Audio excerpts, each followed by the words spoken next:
Good morning students. इससे पहले की जो कक्षा हुई हमारी, उस कक्षा में हमने विकारी शब्दों में जो पहला शब्द है संज्ञा, उसके बारे में जानकारी प्राप्त की है। पूर्व में हमने पढ़ा था कि जो विकारी शब्द होते हैं वो चार होते हैं। पहला जो विकारी शब्द था वो था अपना संज्ञा। दूसरा जो विकारी शब्द होता है वो होता है सर्वनाम। और तीसरा जो विकारी शब्द होता है वो होता है विशेषण। और चौथा जो विकारी शब्द होता है वो होता है क्रिया। पूर्व की कक्षा में हमने संज्ञा के बारे में विस्तार से जानकारी प्राप्त कर ली है। आज की जो हमारी क्लास रहेगी वो रहेगी सर्वनाम से संबंधित, यानी विकारी शब्दों में जो दूसरा रूप है सर्वनाम, उसके बारे में आज हम पढ़ने का प्रयास करेंगे। सर्वनाम किसे कहते हैं और व्याकरणिक भाषा में सर्वनाम को सरल शब्दों में समझने का प्रयास करेंगे कि सर्वनाम क्या है। तो जो सर्वनाम शब्द है, उस शब्द का जब हम शाब्दिक विच्छेद करते हैं तो जो विच्छेद होता है वो होता है सर्व धन नाम। अर्थात इसका मतलब हुआ सर्वधन नाम, यानी सबका नाम। सबका क्या नाम, यानी सर्वनाम शब्द का जब शाब्दिक विच्छेद किया गया तो इसका अर्थ हुआ सबका नाम। यानी पूर्व की कक्षा में हमने पढ़ा कि जो संज्ञा शब्द होता है वो क्या होता है, सब नाम। क्या होता है, सब नाम। कैसे कि हम सभी, यानी अपना कोई सा भी परिवार ले लो, कोई व्यक्ति विशेष ले लो, जैसे परिवार के सारे लोग हैं, उन सबका क्या है, अलग अलग नाम है। विद्यालय के या कक्षा के जो विद्यार्थी हैं उन सबका अपना अपना नाम ले लो, सबका कुछ न कुछ नाम है। तो उन्हें हमने क्या कहा, संज्ञा कहा। अर्थात संज्ञा के अंदर हमने किस किस को रखा, व्यक्ति, वस्तु और स्थान और एक शब्द का भाव, इनको हमने संज्ञा के अंतर्गत रखा। तो जितने भी व्यक्ति हैं इस संसार में, जितनी वस्तुएं या स्थान हैं, उन सबके क्या हैं, अपने अपने नाम हैं। तो सबके क्या हो गए, नाम हो गए। सब नाम यानी जो संज्ञा शब्द है वो क्या हुआ, सब नाम। यानी इस संसार के जितने भी नाम हैं, चाहे वो व्यक्ति हुए, चाहे वो वस्तुएं हुई, चाहे वो स्थान हुए और चाहे वो भाव हुए, उन सबके क्या है, अपने अपने नाम है। जैसे किसी का नाम राम है, किसी का श्याम है। इस प्रकार से सब लोगों के अपने अपने क्या है, नाम है। तो जो संज्ञा शब्द है उसका अर्थ हुआ सबनाम, और जो हमारा सर्वनाम शब्द है उसका अर्थ होता है सबका नाम। किसका नाम, सबका नाम। यानी कैसे समझेंगे हम इस बात को, देखो जैसे मैंने कहा कि हमारा जो वातावरण है या हमारा जो परिवेश है इस समय, उस परिवेश में हमारे सामने क्या क्या चीजें उपलब्ध है। देखिए बहुत सारी चीजें उपलब्ध है हमारे आसपास। जैसे मान लो ये बोर्ड है, इसके अलावा मेरे हाथ में पेन है, इसके अलावा दीवार है, पंखा है, दीवार, पंखा है, छत है, कुर्सी है, और इसके अलावा भी बहुत सारी चीजें यहाँ पर उपलब्ध है। जैसे मोबाइल फोन है,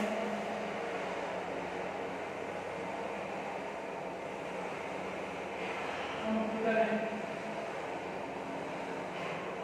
इस प्रकार से आप देख रहे हैं कि यहाँ पर देखिए हमारे सामने है बोर्ड है, पेन है, दीवार है, पंखा है, छत है, कुर्सी है, मोबाइल है, कंप्यूटर है।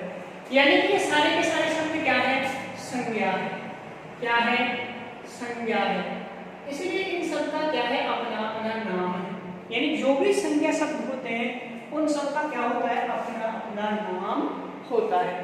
तो ये सारे के सारे संज्ञा शब्द हैं। लेकिन यहाँ पर हमने देखा कि सर्वनाम जो शब्द है उसका जब हम शाब्दिक विच्छेद करते हैं तो सर्वधर्म नाम होता है, जिसका अर्थ हुआ सबका नाम। अब हम इस बात को यूं कहें कि जो बोर्ड है उसके लिए मैं यूं कहूं कि यह यह यह यह यह यह यह यह क्या कहूं कि जैसे मैंने कहा कि यह बोर्ड है, इसको मैं यूं कहूं कि यह बोर्ड है, यह पेन है,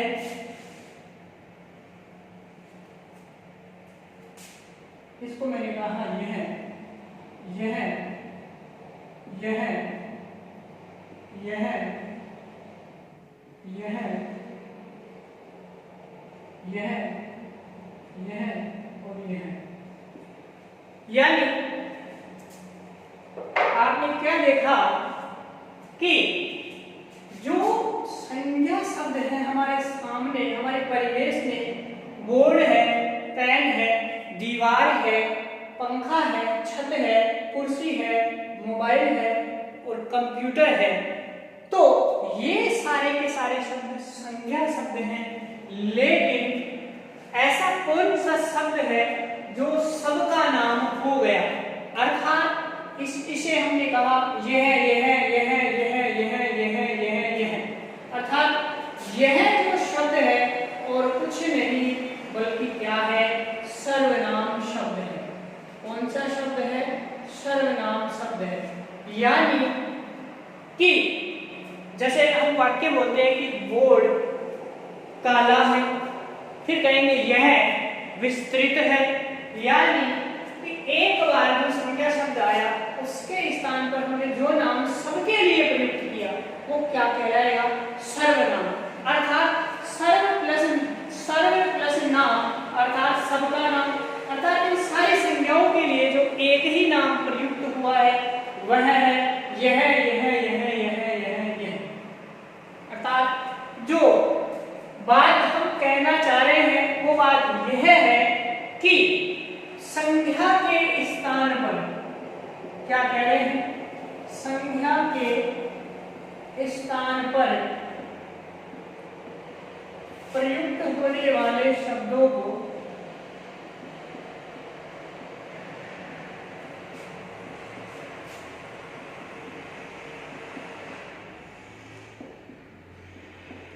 सर्वनाम कहते हैं।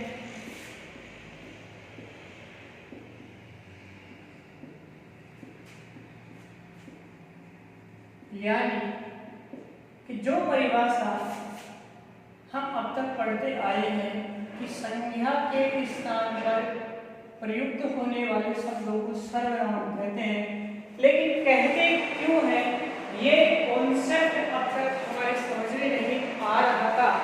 लेकिन आज उस कॉन्सेप्ट को आप सब समझने का प्रयास करेंगे और समझेंगे कि देखिए इस संसार में जितनी भी संज्ञाएं हैं उन सब संज्ञाओं के कोई न कोई नाम होते हैं और उन सब संज्ञाओं के लिए जो एक शब्द प्रयुक्त हो वो शब्द क्या कहलाता है? सर्वनाम। अर्थात ये एक ही शब्द है जो सबके लिए क्या हो रहा है? प्रयुक्त हो रहा है। इसलिए क्या कहते हैं कि संज्ञा के स्थान पर प्रयुक्त होने वाले शब्दों को सर्वनाम कहा जाता है। यानी वह नाम वह शब्द जो सबके नाम के लिए क्या हो? प्रयुक्त हो, तो ऐसे शब्दों को क्या कहा जाता है? सर्वनाम कहा जाता है। क्योंकि सर्वनाम जो शब्द है इसका जब हमने शाब्दिक विच्छेद किया तो उसका अर्थ क्या होता है? सबका नाम। अर्थात वे शब्द जो सबके लिए प्रयुक्त होते हैं, एक समान रूप से सबके लिए क्या होते हैं? प्रयुक्त होते हैं। तो इसलिए हमने कहा कि संज्ञा के स्थान पर प्रयुक्त होने वाले शब्दों को क्या कहते हैं? सर्वनाम कहते हैं। अर्थात इस बात को और अच्छे तरीके से समझे हम तो देखो कैसे। जैसे मैं लिखूं कि राम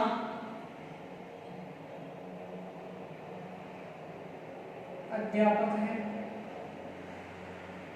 राम अध्यापक है।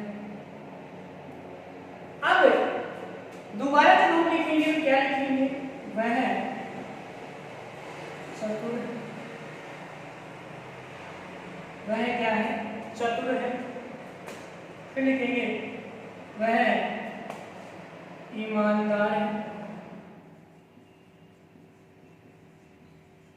यानी राम जो शब्द है वो संज्ञा है और दोबारा हमने राम का नाम नहीं लिख करके उसके स्थान पे क्या लिखना है, वह शब्द। अर्थात यानी राम शब्द क्या है, संज्ञा है। और परिभाषा हमारी जो है संज्ञा के स्थान पर प्रयुक्त होने वाले शब्दों को क्या कहते हैं, सर्वनाम कहते हैं। तो यहाँ पे संज्ञा राम है, राम के स्थान में जो शब्द आया वह है कौन सा, वह। इसलिए प्रस्तुत जो शब्द है क्या है, वह सर्वनाम है। अर्थात राम के स्थान पर जो शब्द प्रयुक्त हुआ वह शब्द कौन सा है, वह है। कौन सा शब्द है, वह है। इसीलिए हमने जाना कि वह शब्द क्या है, सर्वनाम है, क्योंकि किसके स्थान पर प्रयुक्त हुआ है, राम जो संज्ञा है उसके स्थान पर प्रयुक्त हुआ है।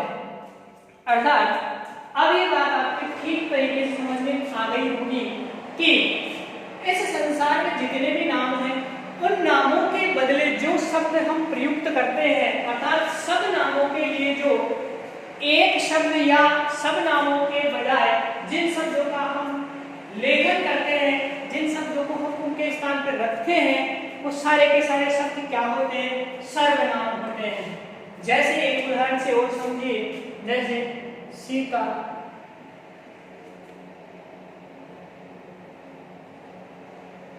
अच्छी लड़की।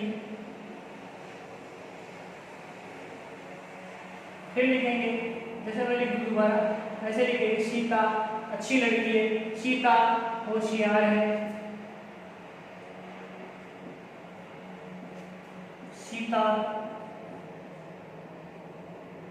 चालाक है। अब देखिए यह ऐसे लिखेंगे, सीता बहुत बुद्धिमान है, सीता ईमानदार है, सीता अच्छी पकवान बनाने वाली कुशल रसोइया है। तो इस प्रकार से जब हम बार बार सीता सीता शब्द को क्या करते हैं, उपयोग में लेते हैं, सीता शब्द को बार बार जब बोलते हैं या लिखते हैं, तो इससे जो हमारा वाक्य होता है वो कैसा होता है, इस वाक्य में जो सारा का सारा प्रभाव होता है वो नष्ट हो जाता है। तो देखिए कि इन संज्ञा शब्दों के स्थान पर सर्वनाम क्यों लिए गए, क्योंकि संज्ञा शब्द अपने आप में अपना महत्व रखते हैं, लेकिन जब बार बार संज्ञा शब्दों को हम प्रयुक्त करेंगे तो क्या होगा, जो भाषिक प्रभाव है वो कम हो जाएगा। इसलिए क्या किया गया, संज्ञा शब्दों की पुनरावृत्ति से बचने के लिए या बार बार संज्ञा शब्द लिखने से बचने के लिए हमने क्या किया, भाषा में संज्ञा के स्थान पर सर्वनाम शब्दों का प्रयोग किया। तो इसीलिए हम क्या लिखते हैं, बार बार सीता शब्द नहीं लिख करके क्या लिखेंगे, वह होशियार है, वह चालाक है। अर्थात जो सीता संज्ञा शब्द है और इधर राम संज्ञा शब्द है, उनके स्थान पर वह आ रहा है। अब आप देखिए कि राम पुल्लिंग शब्द है और सीता स्त्रीलिंग शब्द है, लेकिन दोनों के लिए यानी वह शब्द जो सब नामों के लिए प्रयुक्त हो वो क्या कहते हैं, उसे सर्वनाम कहते हैं। क्योंकि हमारी परिभाषा ये है कि संज्ञा के स्थान पर प्रयुक्त होने वाले शब्दों को सर्वनाम यानी सबके नाम, यानी जो सबका क्या है, नाम है। अर्थात यहाँ पर वह शब्द है, वह राम यानी पुल्लिंग है राम, उसके लिए भी प्रयुक्त हुआ है, और सीता जो स्त्रीलिंग शब्द है उसके लिए भी प्रयुक्त हुआ है। इसलिए क्या कहा गया कि संज्ञा के स्थान पर प्रयुक्त होने वाले शब्दों को सर्वनाम कहते हैं। सर्वनाम का अर्थ होता है सबका नाम, अर्थात वह शब्द जो सब नामों के लिए समान रूप से प्रयुक्त दिए जाते हैं, लिखे जाते हैं, उन्हें हम क्या कहते हैं, सर्वनाम कहते हैं। इसीलिए इन शब्दों का नाम सर्वनाम पड़ा है, क्योंकि सब नामों के लिए उसी रूप में प्रयुक्त होते हैं, इसीलिए इन शब्दों को सर्वनाम कहा जाता है। तो अब आप लोगों के ये बात ठीक ढंग से समझ में आ गई होगी कि जो संज्ञा शब्द हैं उनके स्थान पर हम सर्वनामों का प्रयोग क्यों करते हैं, क्योंकि सर्वनाम वे शब्द हैं जो सबके लिए लिखे जाते हैं, यानी इनकी परिभाषा से स्पष्ट है कि वे नाम जो क्या है, सबके ही नाम है, यानी जो सबके नाम है वो सर्वनाम है। इसीलिए यहाँ पर किन शब्दों का प्रयोग हुआ है, संज्ञा के स्थान पर सर्वनाम शब्दों का। वह शब्द यहाँ भी आया है और वह शब्द यहाँ भी आया है। इस प्रकार से आप समझ रहे होंगे, जान रहे होंगे कि संज्ञा के स्थान पर सर्वनाम शब्द क्यों काम में लिए जाते हैं, और ऐसा हम क्यों कहते हैं कि संज्ञा के स्थान पर प्रयुक्त होने वाले शब्दों को सर्वनाम कहते हैं। तो ऐसा इसीलिए कहा जाता है। अब आगे देखिए, आगे की जो बात है, अब इस सर्वनाम के कितने भेद होते हैं, तो देखिए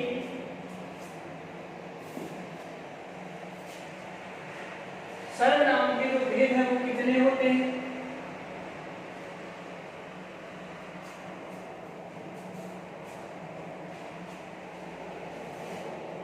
तो आप सभी वही प्रकार से जानते हैं कि सर्वनाम के 6 भेद होते हैं। सर्वनाम के 6 भेद होते हैं। कितने भेद होते हैं? 6 भेद होते हैं।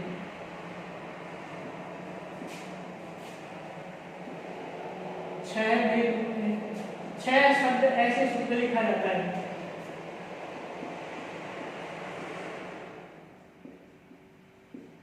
पहला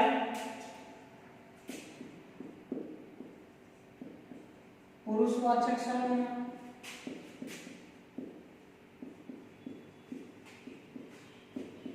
दूसरा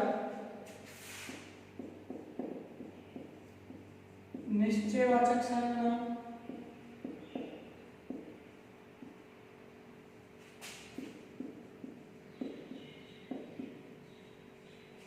तीसरा अनिश्चयवाचक सर्वनाम,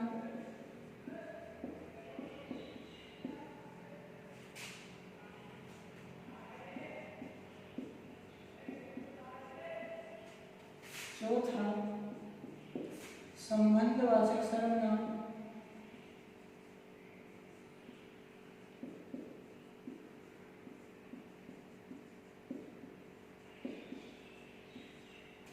पांचवा प्रश्नवाचक सर्वनाम,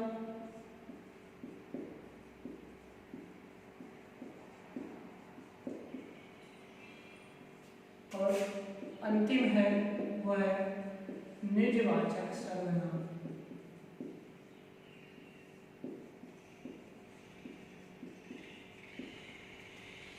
इस प्रकार से सर्वनाम के जो भेद हैं वो कितने किए गए? सर्वनाम के 6 भेद किए गए। कितने भेद किए गए? तो देखिए सर्वनाम के जो 6 भेद किए गए उनके बारे में हम विस्तार से चर्चा करेंगे। देखिए तो सर्वनाम का जो पहला भेद है वो होता है पुरुषवाचक सर्वनाम। आइए पुरुषवाचक सर्वनाम को समझने का क्या करेंगे, प्रयास करेंगे कि पुरुषवाचक सर्वनाम। देखिए पुरुषवाचक जो सर्वनाम होता है वो 3 प्रकार का होता है। कितने प्रकार का? 3 प्रकार। पुरुषवाचक सर्वनाम के 3 प्रकार होते हैं। कौन कौन से होते हैं, इन पुरुषों को समझने का प्रयास करें। पहला जो पुरुष होता है वो होता है उत्तम पुरुष,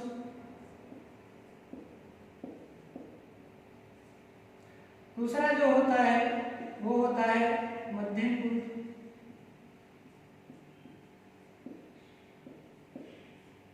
और अंतिम जो पुरुष होता है वो होता है अन्य पुरुष। कौन कौन से होते हैं? उत्तम, मध्यम और अन्य पुरुष। तो जो पुरुषवाचक सर्वनाम होता है उसके 3 भेद किए गए, उत्तम पुरुष, मध्यम पुरुष और अन्य पुरुष।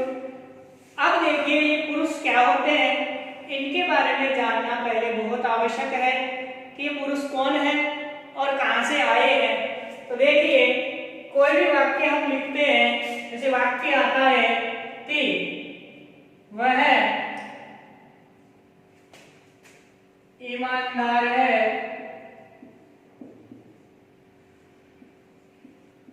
दूसरा जो वाक्य मैं लिखूं, मैंने लिखा कि वह चोर है, वह चोर है। तो हमारे सामने जो दो वाक्य दिए हुए हैं, पहला जो वाक्य है वो उसमें लिखा हुआ है वह ईमानदार है, और दूसरे वाला जो वाक्य लिखा हुआ है उसमें है वह चोर है। तो वाक्यों को देखकर भी आप समझ गए होंगे कि निम्न दोनों वाक्यों में जो वह शब्द है वो क्या है, सर्वनाम है।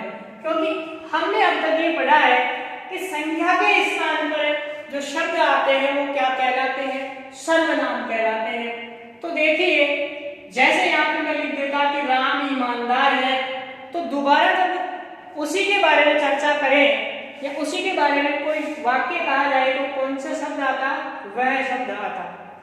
तो अब देखिए आप यहाँ पे कि जैसे मैं कह रहा हूं कि वह ईमानदार है, वह ईमानदार है, तो वह यहाँ हमारे सामने मौजूद नहीं है, उपस्थित नहीं है, यानी कहने का कार्य कौन कर रहा है, मेरे द्वारा कहा जा रहा है, यानी मैं कह रहा हूं।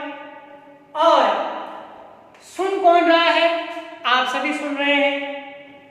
इसके अलावा बात किसकी कर रहे हैं, किसी तीसरे की कर रहे हैं। अर्थात उत्तम पुरुष किसे कहते हैं, यानी जो बात कहने वाला होता है उसे क्या कहा जाता है, उत्तम पुरुष। जो बात सुनता है उसे मध्यम पुरुष, और जिसकी बात की जाती है वह अन्य पुरुष होता है।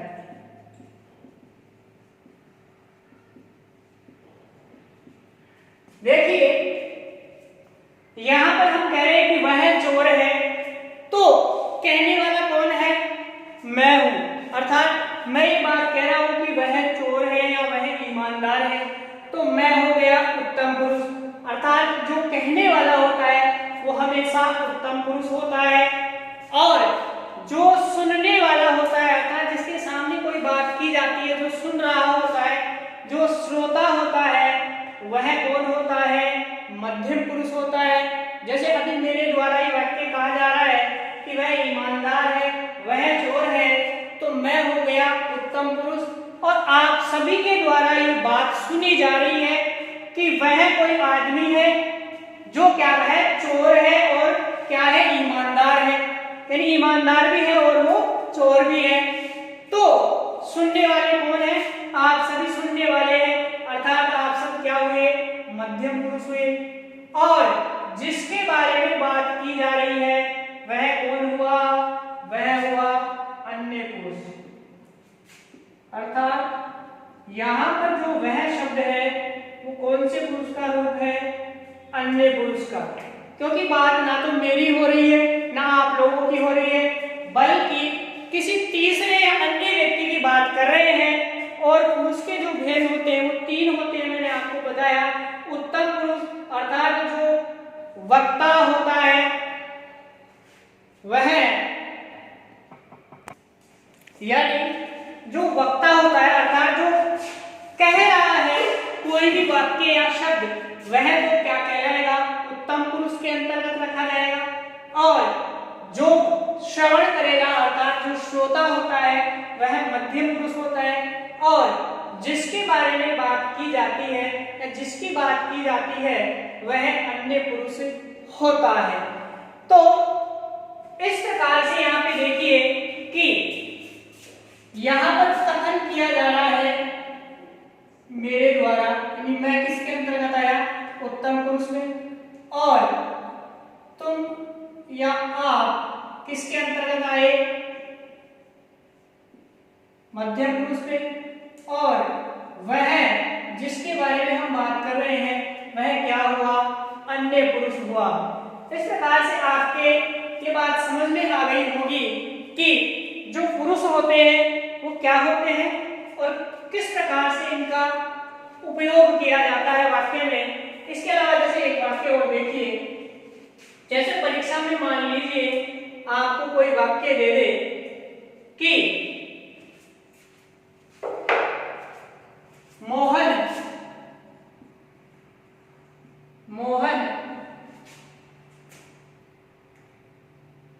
बहुत लंबा है, मोहन बहुत लंबा है, यानी मोहन के बारे में बात की जा रही है। किसके बारे में की जा रही है? तो यहां पर जो वाक्य है मोहन बहुत लंबा है, इसमें हम आपसे ये पूछना चाहते हैं कि जो मोहन शब्द है वो संज्ञा है या सर्वनाम है। तो आप यहाँ पर देखेंगे कि मोहन जो शब्द है वो हम पहले ही जानते हैं क्या है, संज्ञा है। इसलिए इस वाक्य को जब हमारे सामने दिया जाएगा तो ऐसे दिया जाएगा कि वह बहुत लंबा है। तो वह जो शब्द है वो कौन से पुरुष के अंतर्गत रखा जाएगा? यानी इससे पहले हमने बात की कि वह क्या है, सर्वनाम है, और वह कौन से पुरुष के अंतर्गत रखा जाएगा? अन्य पुरुष के अंतर्गत। यानी एक बार फिर से मैं आप लोगों को ये बताना चाहूंगा कि जो पुरुषवाचक सर्वनाम है वो 3 प्रकार के होते हैं। पहला होता है उत्तम पुरुष, दूसरा होता है मध्यम पुरुष और तीसरा होता है अन्य पुरुष। उत्तम पुरुष किसे कहेंगे? यानी जो वक्ता होता है, यानी कहने वाला, किसी भी बात को कहने वाला होता है उसे उत्तम पुरुष कहते हैं। जिसके द्वारा उस बात का श्रवण किया जाता है या जो श्रोता होता है उसे मध्यम पुरुष कहते हैं या मध्यम पुरुष के अंतर्गत रखा जाता है। और जिसके बारे में या जिसकी बात की जाती है उसे अन्य पुरुष के अंतर्गत रखा जाता है। अब मैं समझता हूं कि आप सबके जो पुरुष वाली बात है वो अच्छे तरीके से समझ में आ गई होगी। इससे जो आगे की बात है वो हम अगली कक्षा में करेंगे। धन्यवाद।